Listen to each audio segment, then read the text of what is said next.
사람들이 가장 살고 싶어 하는 이 중심 지역, 요지는 이렇게 공급이 눌려 있는 상태에서 제2외곽 등 외곽에 20년에서 30년 된 아파트가 36%, 그리고 30년 이상 된 아파트도 26%나 있어요. 이 노원, 송파, 강남, 양천, 강서, 여기에 새 아파트에 대한 수요가 높더라. 왜냐하면 노원 같은 경우를 봤더니 20년 이상 된 아파트 비율이 94%나 되더라는 겁니다. 통계적으로 보면.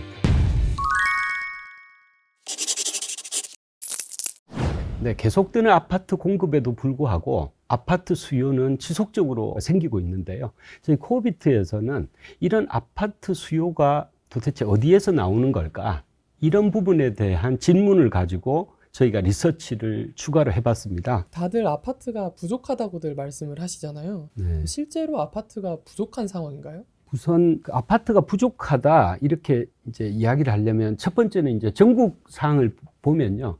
이제 전국에 보면 약 한 1200만 가구가 아파트에 거주하는 걸로 통계에는 잡힙니다. 그런데 이제 1260만 가구 중에 실제로 아파트에 거주하는 가구 수는 약 100만 명이 적어요. 그러다 보니까 이 숫자로만 보면 여기 안에는 이제 미분양도 있을 거고 또 빈집도 있을 거고, 그렇게 보면 뭐 아파트에 거주하는 가구 수보다 아파트 수가 더 많아서 아파트 공급은 충분하다 이렇게 볼 수 있을 텐데요. 사실 문제는 여기에 있습니다. 여기 빨간색이 강남 3구의 공급, 그리고 이 색깔이 서울시, 그리고 여기가 경기도. 이렇게 저희가 2012년부터 약 한 10년 이상의 분양 물량을 저희가 통계를 받습니다. 그래프가 시사하는 바는요, 사실 저희가 보기에는 과거 한 10년 동안은 이 건설업계에는 어떤 일이 있었냐 하면 사람들이 가장 살고 싶어 하는 강남 3구 서울 쪽으로는 신규 분양이 적었었죠. 그러니까 결국 제가 지난 여러 영상에서도 말씀드렸지만 사람들이 가장 살고 싶어 하는 이 중심 지역, 요지는 이렇게 공급이 눌려 있는 상태에서 제2외곽 등 외곽에 이렇게 공급이 많이 있었습니다.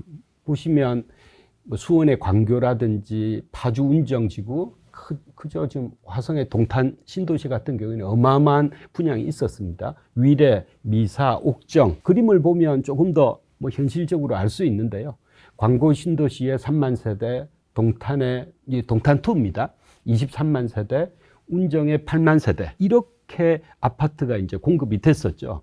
그러다 보니까 결론적으로는 다시 이 그래프로 돌아와 보면 수요 측면에서 저희가 판단하기에는 이 경기도권역에 분양이 많았던, 그리고 이 안에 저희가 실제로 잡지는 않았지만 청라라든지 영종도라든지 더 많은 이 경기도에는 엄청난 신도시 분양 물량이 있었었죠. 그런데 서울은 이렇게 눌려 있다 보니까 서울의 수요가 어떻게 될 거냐, 이 부분이 이제 아파트가 부족하냐 안 하냐, 이 부분에 대한 이야기가 될 것 같습니다. 네, 서울을 지나가다 보면 뭐 아현이나 반포라든지 새 아파트가 굉장히 많이 보이는데 앞으로 얼마나 더 이 새 아파트가 필요한가요? 네, 좋은 질문입니다. 주로 공급이 이제 경기도에 있어서 서울은 공급이 없었다라고 하지만 실제로 말씀하신 대로 이 아현이라든지 반포라든지 새로운 재건축을 통해서 새 아파트들이 많이 생겨났는데요. 이 이제 통계를 보실 좀 필요가 있습니다. 이 통계 자료를 보면 전국으로 보면 저희가 그냥 단순하게 20년 이렇게 잘라서 20년 미만 아파트가 전국으로 보면 53%인데요. 서울로 보면 이야기가 달라집니다. 20년에서 30년 된 아파트가 36%, 그리고 30년 이상 된 아파트도 26%나 있어요. 지방에 30년 이상 된 아파트 17% 대비하면 30년 이상 된 아파트 비중이 높죠. 단순히 비중뿐만 아닐 겁니다. 지방의 아파트 수요가 한계가 있는 반면 서울은 아파트 수요에 대한 가 많으니까 지금 본질적으로는 서울의 이 노후화된 아파트가 제가 보기에는 이 새 아파트 수요의 핵심 이야기인 것 같아요. 그래서 저희가 조금 더 들어가 보니까 그러면 이 서울 안에서 이 새 아파트가 필요한 곳이 어디일까? 이제 이렇게 저희가 좀 질문을 가지고 들여다봤더니 이 노원, 송파, 강남, 양천, 강서, 여기에 새 아파트에 대한 수요가 높더라. 왜냐하면 노후 비율이 높기 때문에. 그리고 노원 같은 경우를 봤더니 20년 이상 된 아파트 비율이 94%나 되더라는 겁니다. 통계적으로 보면 30년 이상 된 아파트들도 노원에는 이제 굉장히 많이 있거든요. 그러다 보니까 어떻게 되겠습니까? 이제 새로 지은 아파트들 가보니까 이 커뮤니티 시설도 잘 돼 있고 지하 주차장에 이 쾌적한 환경에 그런 새 아파트에 대한 수요는 노원 같은 데에는 굉장히 높은 거죠. 근데 흥미로운 사실 한 가지가 더 있습니다. 인구를 보시면 자치구별로 보면 가장 인구가 많은 곳이 송파구예요. 서울에는. 송파, 강남, 강서, 노원. 노원은 서울에서 네 번째로 인구가 많은 이제 자치구예요. 이렇게 인구가 많은데 노화 정도는 높다 보니까 이 수요는 굉장히 높은 거죠. 그런데 최근에 인플레이션이나 금리 상승에 따른 금융 비용도 많이 올랐고 또 무엇보다도 공사비도 많이 올랐잖아요. 네. 상식적으로는 재건축이 좀 쉽지 않을 거라고 생각이 되는데요. 네.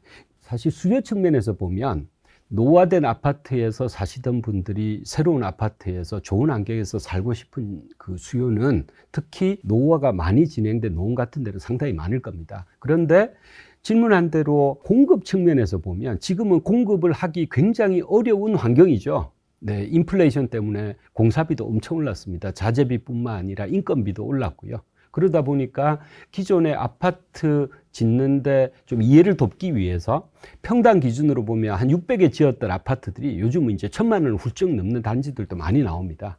그리고 공사하는 기간 동안에 돈이 투입이 돼야 되는데 또 이자 비용도 전보다는 엄청 올랐죠. 그러다 보니까 전체적으로 보면 이 인플레이션과 금리 상황 때문에 아파트 공급을 하기 어려운 것은 지극히 맞는 이야기입니다. 그러다 보니까 약 한 1년 전부터 건설업계에서 띄운 이야기가 앞으로 이제 공급이 어렵다. 인플레이션 때문에. 그러니까 집을 사셔야 된다. 뭐 이런 게 또 한 1년 전부터 해서 사실 얼마 전까지 가격 상승을 크게 부추긴 측면이 있는 것 같습니다. 저희가 보기에는. 그런데 지난 영상에서도 공급이 계속 있을 거다. 이렇게 말씀을 드렸죠. 서울시가 바로 정책을 다르게 해서 이 공급이 가능하게 해줍니다. 지난 영상에서 했던 이야기를 좀 간단히 말씀을 드리면 목동 같은 경우에도 지금 26,000호인데 53,000호가 될 거라고 말씀을 드렸죠. 근데 용적률을 보실까요? 200%가 안 되는데 지금 300%로 용적률이 올라갑니다. 목동도 그렇고요. 여의도 같은 경우에는 조금 더 극적이죠. 여의도 같은 경우에는 아예 일반 상업지역으로 종상향을 시켜줍니다. 지난 영상에서 그 배경을 설명을 드려서 오늘 말씀을 안 드릴 건데요. 한양아파트 같은 경우가 이제 단적인 예인데 여기가 300세대가 안 되는데 1000세대로 늘어나는 거죠. 지난 시간에도 말씀드렸지만 이 한양아파트가 재건축이 되면 이런 모습으로 이제 물량이 나올 겁니다. 그러면 300세대 조합원이 일반 분양이 공공임대는 빼긴 해야 되지만 단순하게 보면 600세대를 분양을 할 수 있는 물량이 나오다 보니까 사업성이 현저히 좋아지겠죠. 그 사업성이 좋아지는 부분 때문에 인플레이션, 금리 상승 이 두 부분을 상쇄하고 있는 게 지금 서울 아파트 공급의 핵심 내용 같습니다. 그런데 단순히 목동, 여의도만 일어나느냐? 뭐 압구정도 마찬가지입니다. 가장 핫한 지금 3구역 같은 경우 여기도 보시면 4,000세대가 5,200세대 정도로 늘어나요. 결국 1,200세대가 늘어납니다. 이런 부분은 용적률 그리고 높이도 중요한 부분인데 음마아파트에도 말씀을 드렸지만 15층짜리 같은 이렇게 중층 아파트들이 높이 규제가 풀리지 않으면 이 사업성이 안 나오겠죠. 그런데 음마아파트에도 말씀드렸지만 서울시에서 지금 높이 규제까지 풀었잖아요. 그러면서 용적률도 올려주고 거기에 높이까지 풀리면서 사업성이 나오면서 지금 인플레이션 금리를 상쇄하고 있다는 건데요. 잠실도 마찬가지입니다. 잠실 같은 경우에는 잠실 주공 5단지나 장미 아파트처럼 4,000세대 같은 대형 세대수가 지금 거의 4,500세대 수준의 새로운 분양 물량을 만들어내는 거죠. 그러니까 이제 분양 물량이 이만큼 새로 생기니까 사업성이 이제 나오게 되는 겁니다. 그래서 여기뿐만 아니라 수서 지역의 종상향이라든지 지난 영상에서 서울시가 얼마나 지금 종상향을 통해서 일반 분양 물량을 올려줘서 공사비가 오른 부분이나 금리 상승으로 인해서 떨어진 사업성을 반대로 용적률하고 높이를 통해서 사업성을 좋게 해주면서 지금 재건축이 진행되고 있다. 이렇게 이제 좀 말씀을 드렸습니다.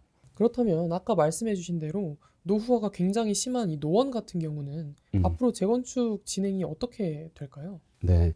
실제로 지금 보시면 아까도 말씀드렸지만 노원, 송파, 강남, 양천, 강서 이 5개 자치구가 이제 업그레이드에 대한 수요가 이제 되게 높은 지역인데요. 그 중에서도 특히 질문한 대로 이 노원구가 이 업그레이드 수요가 이제 굉장히 큽니다. 그런데 이제 서울시에서는 이 노원구를 지금 어떻게 계획을 하고 있냐고 보면 이 3월 달에 강북권 대개조 이렇게 해서 서울시가 발표합니다. 그 중에 핵심 내용은 재건축 규제 완화를 해주겠다. 그리고 두 번째가 일자리 기업 유치를 하며 화이트 사이드를 적용하겠다. 이건 나중에 좀 설명을 드리겠습니다. 이 두 가지 내용이 핵심 내용인데요. 서울시가 지금 어떻게 재건축을 유도를 하고 있냐. 첫 번째입니다. 30년이 넘은 노후단지는 안전진단 없이 재건축하게 해주겠다. 속도를 내는 거죠. 두 번째, 정비계획하고 신속통합자문 병행해서 이 이야기는 무슨 이야기냐면 인허가 기간이 오래 걸리잖아요. 재건축할 때. 인허가 기간을 신통기획보다 신속통합계획 저희가 몇 번 말씀드렸습니다. 그 신통기획보다도 더 빨리 해줘서 착공이 빨리 될 수 있게 해주겠다. 그래서 안전진단하고 인허가하고 하는데 오랜 기간이 걸렸었는데 여기를 현저히 줄여주겠다. 그렇게 해서 빨리 착공에 들어가서 아파트 공급이 되게 해주겠다. 이게 하나가 있고요. 두 번째는 공공기업 같은 경우에도 의무사항이잖아요. 15%를 10%로 축소하겠다. 그리고 역세권인 경우에는 준주거 지역으로 종상향을 하겠다. 제가 이제 기존 영상에서 쭉 서울시가 얼마나 종상향을 하고 있는지 저희가 봐왔습니다. 동일하게 종상향을 시켜주겠다. 즉, 이 이야기는 보면 인허가에 소요되는 시간을 확 줄여주겠다. 첫 번째. 그리고 두 번째는 종상향을 통해서 용적률을 대폭 더 많이 주겠다. 그리고 세 번째는 의무적으로 공공기여하는 비율도 확 줄여주겠다. 당연히 사업성이 좋아지겠죠. 뿐만 아닙니다. 이 화이트 사이드라는 개념을 이제 노원에는 적용을 했는데요. 저희가 여의도의 비욘드 조닝부터 해서 서울시가 굉장히 새로운 개념들을 많이 적용을 지금 하고 있는데요. 노원에는 화이트 사이트라는 개념을 적용했습니다. 그래서 여기에 내용은 뭐냐면 일자리 기업을 유치를 하면 최대 상업지역까지 종상을 해주겠다. 그럼 이종이면 200%에서 일반 상업 600%까지 종상향을 시켜주겠다. 이 어마어마한 인센티브죠. 그리고 용도에 대해서도 이 지역은 업무, 이 지역은 주거 이렇게 의무적으로 용도를 지정하는데 그것도 폐지하고 자율적으로 제한해서 용도를 풀어주겠다. 그리고 공공기여도 60%에서 50%로 줄여주겠다. 이제 아까 공공기여와는 다른 부분입니다. 이 부분은. 그래서 지금 서울시는 이러한 다양한 정책적인 지원을 노원구에 정책적인 지원을 쏟아붓고 있는 거죠. 그래도 이 정책이라는 게 적용이 되려면 꽤 시차가 필요하잖아요. 시간이 많이 걸린다는 질문이죠. 네네네. 네. 그럼 뭐 지금 현재 진행이 되고 있는 게 있나요? 네. 그 당연히 이제 정책과 그 정책이 실현되는 데까지는 기간이 걸릴 텐데요. 사실 정책이 나올 때는 기존의 사업이 진행되던 곳에 정책이 나오면 훨씬 더 속도가 더 빨라지겠죠. 그래서 예를 들어서 광운대역 옆에 있는 아마 여기 지나가시던 분들은 이 사이트를 이제 모르시는 분들이 없을 텐데요. 굉장히 큰 지역에 이렇게 펜스 쳐놓고 개발 사업이 지금 진행 중인데요. 서울원 아이파크 완전히 이제 그 새로운 단지로 탈바꿈을 할 계획인데요. 여기에 화이트 사이트 첫 적용 사례입니다. 그래서 아까 말씀드렸었죠. 이 일자리 기업을 유치를 하면 다양한 인센티브도 주고 규제도 완화해 주겠다. 그래서 여기를 잘 보셔야 됩니다. 여기가 보시면 간판에 보면 HDC라고 있죠. 여기가 현대산업개발 본사가 일로 옵니다. 그러니까 송도 개발되고 나서 포스코 건설이 이제 송도로 간 거 여러분들 잘 알고 계시죠. 그래서 현대산업개발은 지금 노원구로 본사를 이전할 계획입니다. 그러면서 일자리 유치가 됐으니까 인센티브를 확 주겠다. 이제 이런 겁니다. 이렇게 서울원 아이파크가 대규모로 탈바꿈을 지금 할 예정이고요.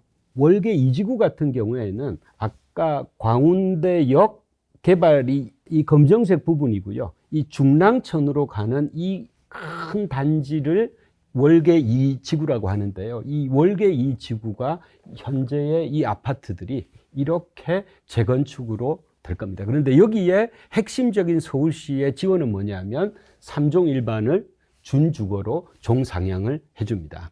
결국 종상향을 해줘서 용적률이 대폭 개선이 되니까 사업성이 나와서 진행이 되고 있는 거죠. 그 설명해 주신 것처럼 광운대역 쪽 이 개발 상황은 잘 이해가 되었는데요. 네네.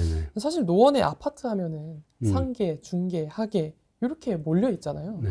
제가 학교 다닐 때만 해도 이 은행 사거리에서 학원도 많이 다니고 그랬었는데 그럼 그 많은 아파트들도 다 재건축이 되는 건가요? 네. 그 결국은 노원 쪽에서 수요에 맞춰서 공급이 되려면 뭐 질문하신 그런 아파트들이 다 재건축이 돼야 될 텐데요. 올해 7월 달에 서울시가 이제 상계 중계 지구 단위 계획 재정비안을 발표를 합니다. 이제 여기에 이제 핵심 내용은 뭐냐면 현재 상계, 중계, 하계 55개 아파트 단지가 있어요. 그런데 이 아파트 단지들이 80년대 지어진 게 많습니다. 그래서 지금 보시면 30년 이상 된 아파트 단지가 이 3개 지구 단위 계획구역, 상계, 그리고 여기는 이제 하계인데 이제 지구 단위 계획 이름으로는 중계라고 하고요. 중계 2 해서 새 지구 단위 계획 구역 안에 아파트가 30년 된 이상 된 아파트가 87%에 달합니다. 결국 이제 그러다 보니까 여기가 이제 질문하신 대로 가장 수요가 높은 곳이고요. 그런데 여기가 55개 단지 중에 32개 단지가 지금 재건축이 진행이 되고 있어요. 엄청나게 많은 숫자가 지금 재건축이 진행이 되고 있습니다. 그 내용에 대해서는 저희가 조금 더 상세하게 설명을 드릴 텐데요. 우선 지하철역 주변으로는 복합정비구역이라고 해서 지하철 승강장 반경 250m 내외 지역에는 또 준주거로 종상향을 이제 해줍니다. 저희 지난 영상을 좀 꼼꼼히 보신 분들은 바로 이제 이거 보시면서 수서 쪽이 생각이 나실 텐데요. 수서 지역도 준주거까지 용도 지역을 상향을 시켜줬습니다. 아마 기억나실 텐데요. 여기도 보시면 역세권 250m까지 고밀 복합 개발을 가능하게 해주겠다. 대신 의무 공공기여는 임대주택이나 노인시설처럼 공공기여를 해주겠다는 건데요. 이 보시면 수서에서 하는 것과 유사한 방식으로 준주거까지 종상향을 해줘서 노원구의 상업, 주거 기능을 강화를 하겠다. 이제 이런 겁니다. 그래서 현재 그 지도상에 저희가 번호를 붙여놨는데요. 이렇게 보시면 이제 대표적인 데가 상계주공단지잖아요. 그 보시면 87년도, 88년도 이렇게 서울 올림픽, 88년도에 대부분 이제 공급이 됐던 이제 주공 아파트들이에요. 그 단지들 세대 수도 엄청 많습니다. 다 2,000세대가 넘는 수준의 아파트 공급이 많은데요. 그런데 이 아파트들의 핵심, 용적률이죠. 용적률 현대 보시면 다 200% 이하 정도입니다. 그런데 이 종상향을 하고 나서 용적률이 400%가 되는 거죠. 그래서 이제 결론입니다. 저희가 지속적으로 시장에서는 의문을 갖고 있는 것 같아요. 이렇게 공사비가 많이 올랐는데, 금리도 비싼데 아파트 공급이 어떻게 일어나느냐. 정리를 해보면 결국 서울시의 정책은 지금 첫 번째는 종상향을 통해서 용적률을 대폭 키우는 부분, 그리고 두 번째는 이 커진 용적률대로 건물을 지을 수 있게 높이 규제를 완화해 주는 것, 그리고 세 번째 같은 경우에는 공공기여와 같은 의무를 부담을 줄여주는 것, 그리고 네 번째 같은 경우에는 인허가 기간을 대폭 줄여주는 이런 정책들을 쏟아부어서 공사비 상승이라든지 금리 상승으로 인해서 아파트가 더 지어지기 어려운 환경을 극복하고 있는 겁니다. 향후 이제 서울 아파트 시장이 어떻게 될지 궁금하신 독자분들, 그리고 특히 이제 노원구에 집중적으로 관심이 가지고 계신 독자분들에게는 저희가 큰 그림에서 어떻게 시장이 움직이고 있는지 오늘 짚어드렸고요. 그 독자분들께는 많은 도움이 됐으면 합니다. 코비의 부동산 해설집 이상으로 마치겠습니다. 감사합니다.